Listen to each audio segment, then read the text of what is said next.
Hey Mopar guys, how we doing? Listen, I'm not sure how many of these videos you were able to see. I know I sent one out earlier just to, just to calm everybody down. But we're into our first week of training without live classes. Try to do as much as we possibly can online. I know we spoke before we ended the last semester or last before break. I'm sorry. You can tell I'm doing this in one take. I'm not going to edit this. I'm just going to record it, and whatever happens, happens. So, I know we talked about trying to get as much curriculum done online as we possibly can through the Mopar stuff, and that's basically what we're going to do. Unfortunately, it doesn't look like we're going to be back into Morrisville at the end of this semester. So the hands-on stuff, unfortunately, we're not going to be able to do. There is quite a bit of web-based stuff that you guys can complete between now and the end of the semester. So what I'm going to do is I'm going to make some assignments, send them out to you weekly, and have you guys log in and do as much as you possibly can by Sunday at 9 o'clock. So every week you're going to get one of these videos, probably get an email from me also with some assignments to do.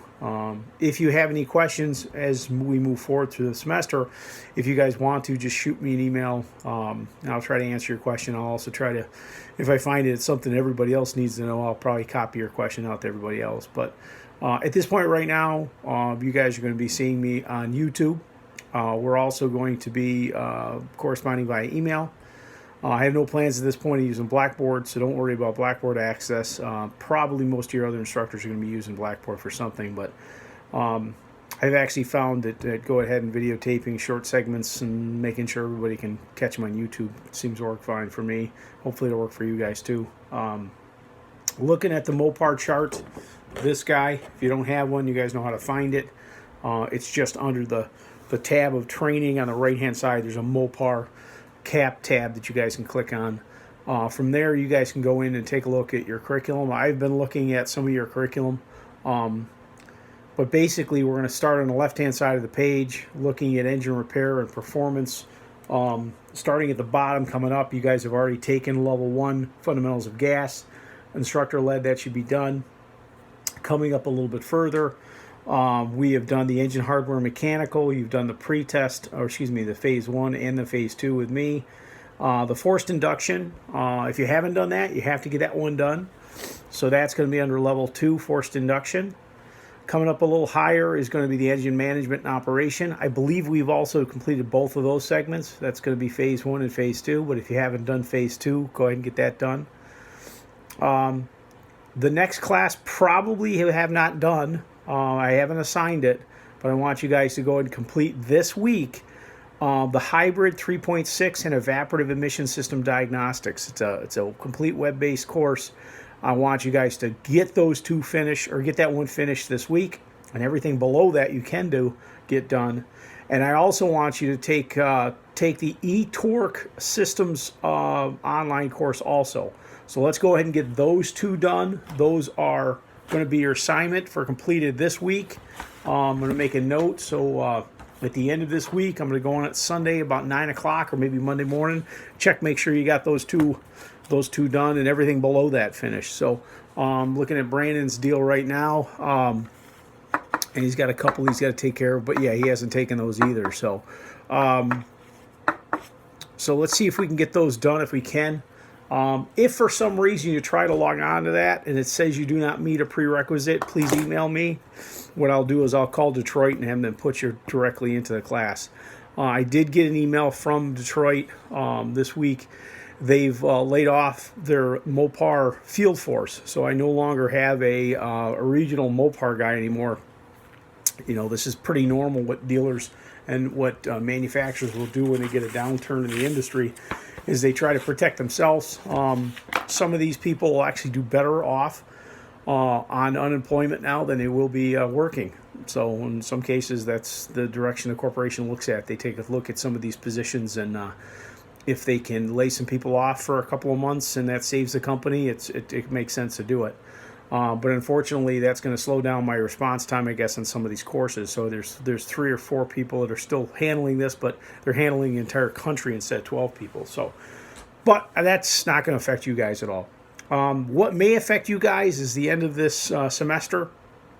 You may find that some of your dealers may be a little bit hesitant to put on staff, part-time, temporary people in the summertime. The reason for that is, depending on how this affects car sales, the traffic through the shop may decrease.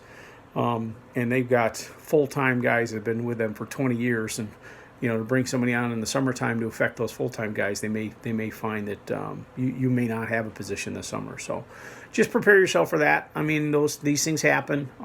You guys are going to manage. We're all going to manage. We're all going to break through this thing. I have complete confidence in well, not so much in our leadership federally, but I have confidence in the fact that we're going to be able to get through this. This is going to be something we're just going to have to, things are going to change a little bit. You're going to notice a little bit of difference in probably the way the dealership functions, or maybe in home life and stuff like that. But like I say, we're gonna break through the other side of this thing. The important thing for you guys is to stay safe, stay healthy. Stay home as much as possible. Wash your hands, and take care of yourself. But again, if there's anything I can do for you, reach out to me. One thing I will tell you, and I'll give you this as kind of a sidebar. Online courses are tough. Going from hands-on curriculum, you guys are all mechanics. You guys don't like sitting in the classroom. So lucky I can get you guys through a 50-minute lecture. I can't imagine taking 16 or 18 credit hours completely online. It's going to be hard. You're going to have to focus. You're going to have a place where you can go where it's quiet to work. You're going to need organization. You're going to need to look at things every day. I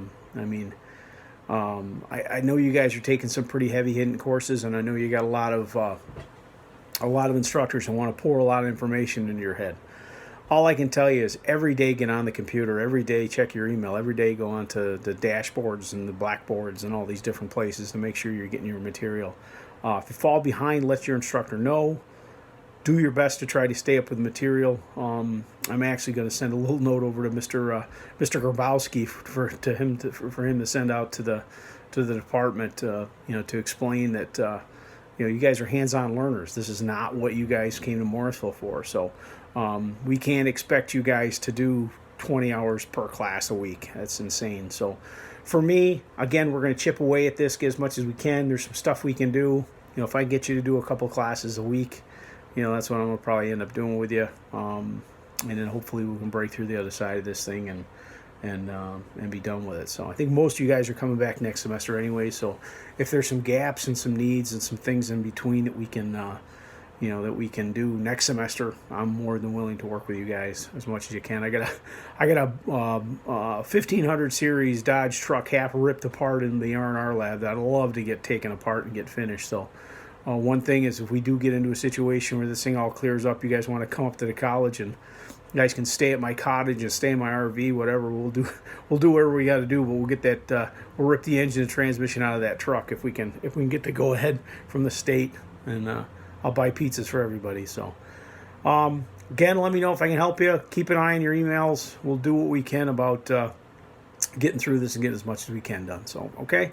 That's about all the time I have, and I think my phone's about full of videos. So, all right, we'll talk to you. Be good. Bye.